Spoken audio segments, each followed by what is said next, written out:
In this tutorial, I'm going to teach you guys how to actually create a background from scratch. Okay, so I've already imported our whole image here from our subject, as you guys can see. So we're going to now build a complete new background for him. I'm going to turn off this layer and turn on the after. So this is literally after photoshopping already for 1.5 hours. This is what I want to show you guys easily today, how you can help yourself to build this kind of a background plate. This obviously involves way more color grading, dodge and burn, light control, and overall grunge effect, blurring, a lot of different techniques. So I'm not going to show this in this today's tutorial. What I want to show you guys is how to easily understand how to help yourself to build a background like this from scratch, just from this starting point. Alright, so let's also start with that. Once we're also done with all techniques, I'm going to show you guys quickly a whole run through this PSD file. Alright, so what I'm going to do now, I'm going to turn on person, also press F for full screen mode, get out of that, and show you guys, first of all, this is alley shot number 1, so my background plate for number 1 and for number 2. Now it was a little bit hard for me. I wanted to find one solid alley, but I couldn't, so I took 2 shots, one for the right hand side and one for the left, and both of them look kind of scary, look graffiti there, so that can kind of suit the image as well. Alright, so let's get started. I'm going to drag out both layers here, both canvases, and just take the layers here, hold shift, move them over to our subject layer. Okay, I'm going to close that, don't need that anymore, and the second canvas over here, move that as well in here, and just close that as well, don't need that. F for full screen mode again. And we already have both our layers in here. Both are smart objects as well, as you guys can see. I want to rasterize them because we're going to cut them out, and I don't need to work with smart objects today. So hold shift, select both of them. First of all, I'm going to hit right click, say rasterize that layer. Move them a little bit down underneath of person and press Command G, creating a nice group here, call that background. And normally I create groups, as you guys know, because I want to keep my file nice and sorted. Command G as well for the person over here, and just write person. Now as well, I'm working with the Mac. If you guys hear me saying command, for the Windows guys, just use control. Alright, so we've got person. I'm going to start also with person, but before I start with that, I want to create another group here from the bottom, just called help layer. Now I'm just showing this because it helps you guys. I normally don't always create help layers for myself, but this is the kind of thing you need to decide for yourself. Help layers, there we go. Okay, so first of all, what I want to do is maybe just build with the help layers a little bit of a crop here. So I'm going to do a new, just an empty layer, and I'm just going to write here crop for the end. So this is basically, if you wanted to also create a little bit of a crop, a cinematic feel, so kind of this kind of thing here. Let me just show it.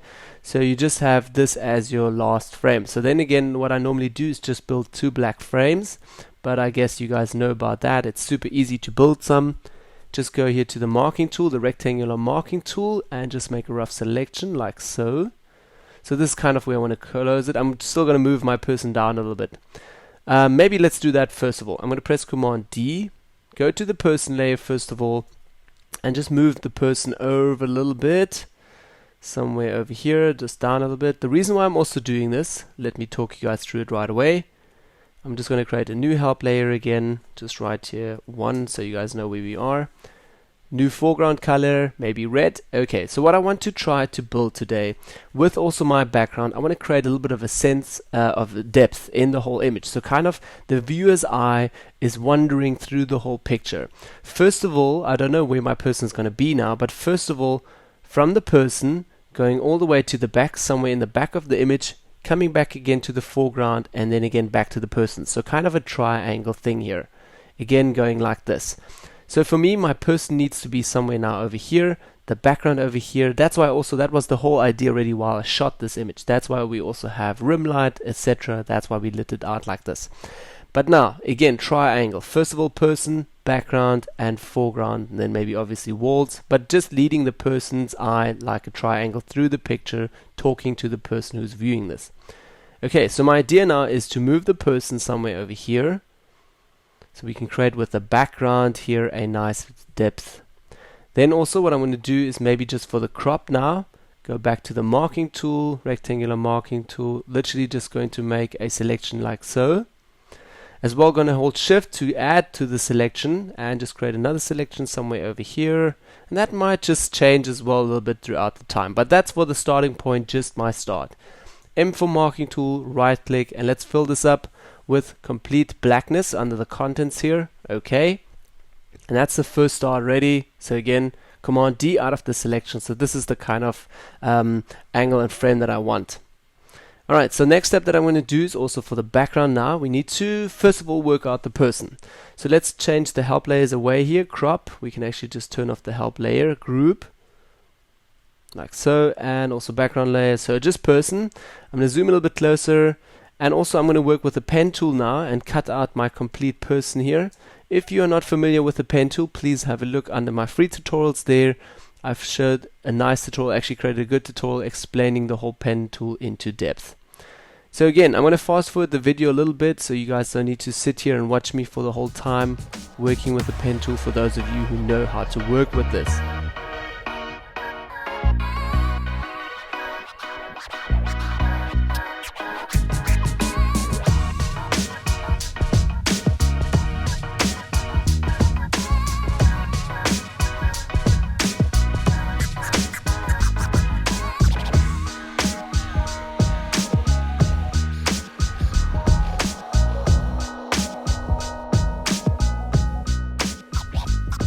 Okay, so as you guys can see, I'm just almost done with the path as well. I'm going to go all the way around here. And that was a little step too quick, so let's just select the last anchor point. And also guys, I'm doing this really quickly and roughly as well. Spend a bit more time when you work with the pen tool. Okay, let's also just fill up the whole path over here. I'm just going to go all the way, last anchor point, and again complete the path. Alright, nice. So now we've created a new path around our person. Next step that I'm going to do in the pen tool mode, still right click and say make a selection out of this. Now as well, very important, zero feathering please, hit OK, and we've got a nice selection around the person. Now I'm going to go to the mask icon down here, select just the mask, and we directly already have a mask just around the person.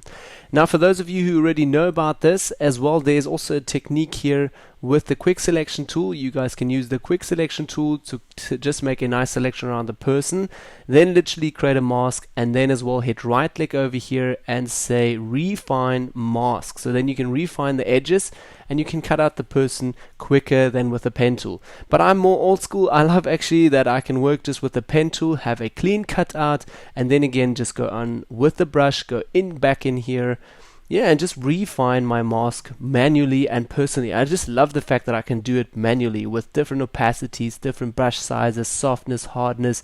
It just gives me more control. So I'm more a fan of doing it that way.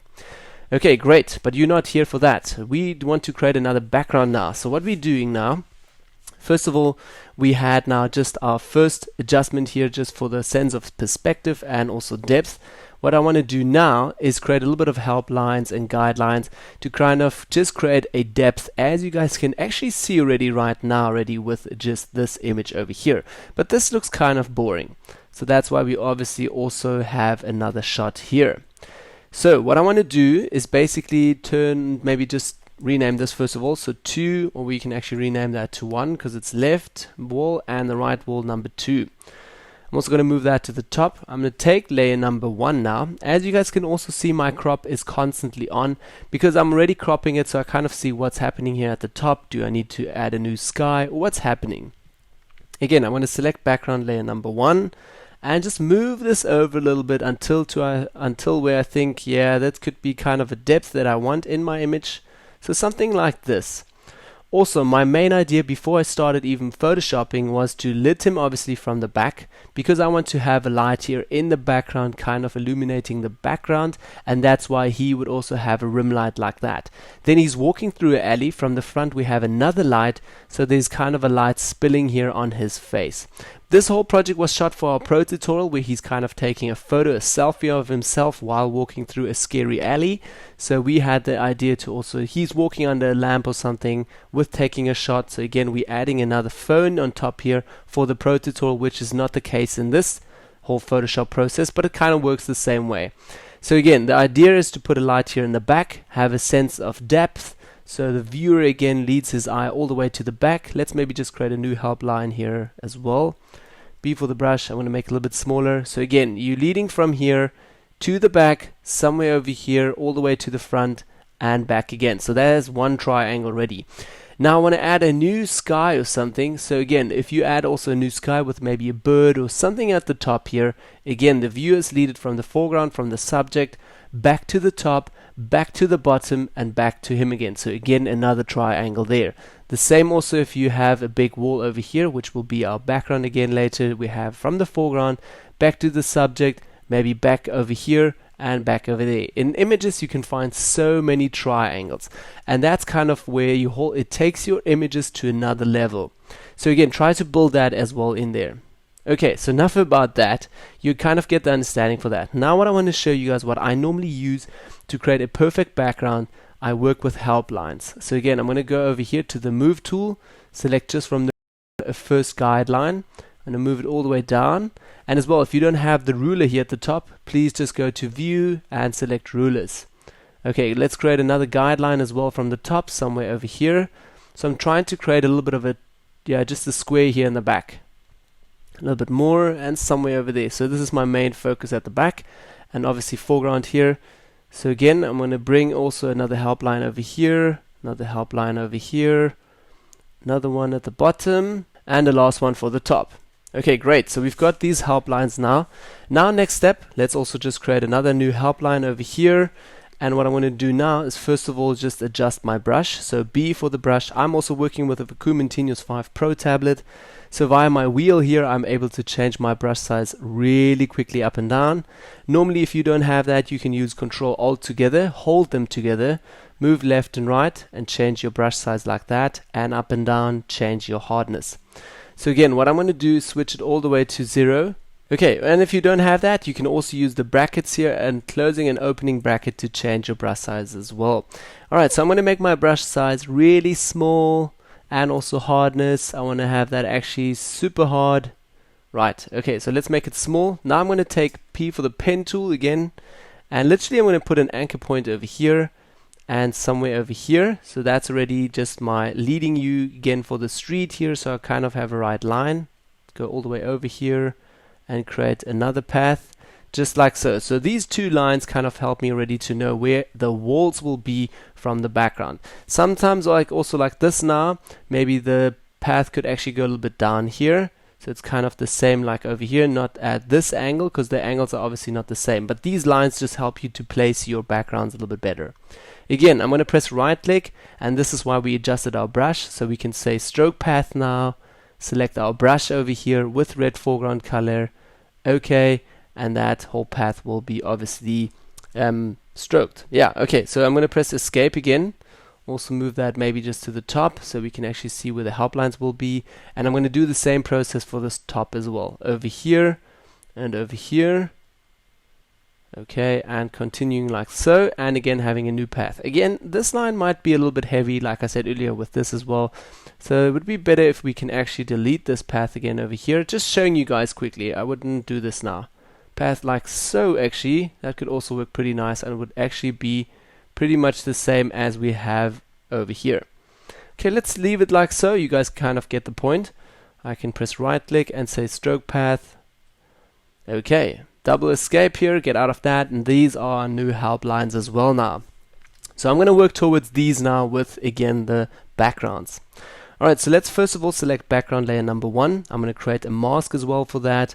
Select layer number 2 here, and also create a mask first of all. Now let's start with layer number 1. We're kind of happy already with just the position. We don't need to move anything. Yeah, we're going to leave it there. First of all, what I'm going to do is also go to the mask over here and marking tool once again, and we're just going to create a complete big selection like so. Right click, and we're going to fill this with black. So again, hide all of that. Cool. Command D out of the selection, and we already have hidden all of that. If the guidelines are a little bit distracting, like they're distracting me a bit now, I'm going to go to view and just say clear guides. So they're all out, and I just can work with this help line to understand where I want to push stuff. Okay, great. Now as well, what I want to do with this background layer here, I just need to select the layer, not the mask. I'm going to go to edit, transform, and go just to perspective. So again, select perspective. Also turn on the help layer before that. So again, enable that process, help layer on, again this layer, edit, and transform.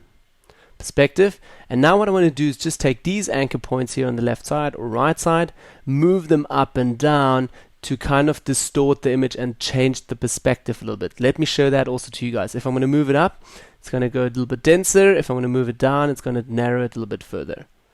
Okay, so it's kind of helping me to just create a better perspective here as well. So just going to take them down just a little bit. Okay, not too much. Something like so. Okay, going to accept that. And now I'm also able to move my whole subject here and the right hand side background layer a little bit to the left again. Okay, so that's the starting point again. We can also turn off the help layer. And this is also a little bit of a personal feel and touch here, how you want to create or what you want to create. I'm going to select the person layer here, press V for the move tool. Yeah, and just move him over a little bit. That will also give me a little bit more room to play here just with this background layer. Again, a little bit over, and it actually works already pretty good for this image. Now as well, I'm also going to take layer number 2 here, also on the mask again. We can have a look here. Most of that is hidden already due to the first layer here, but if you want to ensure yourself, just select again the mask, marking tool, literally select everything halfway to the person, right click, and say fill with black. Okay, so that's hidden completely as well. Command D, we're going to select now first of all just the layer here. Move that a little bit around, so kind of like this. And also I'm going to select again my help layers here. And this can be kind of, because we're obviously not seeing the bottom and the ground. So this kind of is a little bit easier, the process. But if you see the background and the ground, try to work with these lines as well. I'm going to select again the layer over here. Go to Edit, Transform, and Perspective once again. This is kind of just a test. I'm not sure if I'm going to go with this or not, so I'm testing it. Again, I'm going to take it down a little bit. Up a little bit. Okay, I think up actually works a bit better. Let's start with, yeah, something like so. Okay, now I just need to go back onto the mask and refine that background as well a little bit. Okay, I'm going to go back to the mask over here, B for the brush, make it a bit bigger, and again with white foreground color, I'm just going to make all of that visible, like so. Okay, let's also turn off the help layer here, and this is already kind of my first step.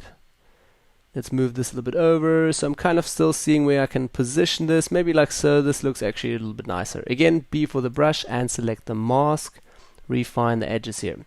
Alright, yeah, and that's basically all that I wanted to show you guys already. Basically that you kind of get an understanding of my workflow here, again with cropping maybe all the way to the top. The help layers, so you kind of getting an understand of the depth, the triangles, have a look for that, and also work with these for just the transform mode here if you want to work with the perspective. Okay, yeah, but now after all, this is still far from finished. You guys still need to refine the mask, still need to work in light for the background, light for the foreground, light for the two walls, so controlling all of that. And as promised earlier, I'm still going to show you guys now my complete PSD file so you guys can get a better understanding of what I'm still doing until it all merges together and looks more real. But this tutorial is all about just understanding and getting you easier there to build your own little backgrounds. Okay, so as you guys can see, I've also opened again the PSD file. So let's literally start right at the bottom. So again, this is what I mean. You guys need to sit and work a little bit more just on the light control. So first of all, just controlling light here for one certain background. And let's turn all of that off. So again, background number 1. As you guys can see, also I've distorted a little bit differently here from our tutorial. Here again, creating just a little bit of light control for that. Then again, darkening it a little bit more, creating again another background on the right hand side with the distorting that as well, the perspective. Then as well, darkening the sky completely here, filling a complete new sky in, because that obviously looks completely different. And again, if you can add like a bird or something at the top, so the eye goes back again into the top, back to the foreground, and back to the person again. Also over here, darkening that a little bit. And that was pretty much just the start. Then as well, also adding your person obviously. And now I've already got a little trick in here, just turning that off again, the flare. What I've created here first of all with light control is keeping the center a little bit lighter and the outside a little bit darker. So this was also now my rough starting point with again just the help layer on top as I showed you earlier. Then I went in and for the background first of all just created a kind of a sense that there is a light or something in the back with a bit of flare and a little bit of a orange flare as well. So kind of a light coming from the back. That's why I also shot this in this kind of way, with a little bit of a rim light here over the top, and obviously light from the front. Okay, so that's all for just the background. Then obviously this light needs to spill a little bit over to your subject. So again, added that a little bit on top of the subject here, as you guys can see, like so. Okay, turning that off again. Then a complete new light control for the overall image a little bit. We've got light coming from the front, light from the back, and then obviously color grading. You add more colors to this, push everything a little bit, and this is not really a lot of stuff, just maybe curves adjustment layer again, some selective color here and there, a little bit of pop with a certain different technique. Yeah, and then overall some final touches. Dodge and burns plays a big role in this. Then as well, hue and saturation, saturating that a little bit. Yeah, and this is so far my final touches just for my halfway pre-stage. Now I would go in, refine a little bit the beard hairs, refine the mask, refine the hairs, and still Photoshop most probably half an hour to hour on this, and refine and get more out of it. Yeah, but that's so far all that I wanted to show you guys again for this tutorial. If you want to learn more about that, check out our pro tutorial where I explain all of this into depth. Okay, yeah, so that is basically all about the PSD file as well, and the Photoshop tutorial. I hope you guys got a little bit of an insight here and understand how I Photoshop on this. Then as well, guys, if you have any questions about them, post them down below in the comment box. I'm happy to interact with you guys and talk. I'm doing that quite a lot at the moment, so great to also meet all of you viewers out there. Yeah, then as well, hit the thumbs up if you like this episode, share it with your friends, subscribe. Yeah, and also I'm going to be gone for 2 weeks now, so again, next episode is going to come in 2 weeks, the behind the scenes and live talk for exactly this whole image here and the pro tutorial. Yeah, and that's basically all. I'm not gone, I'm just on a small trip. So yeah guys, thanks again for watching, and I'll see you all next time. Bye bye.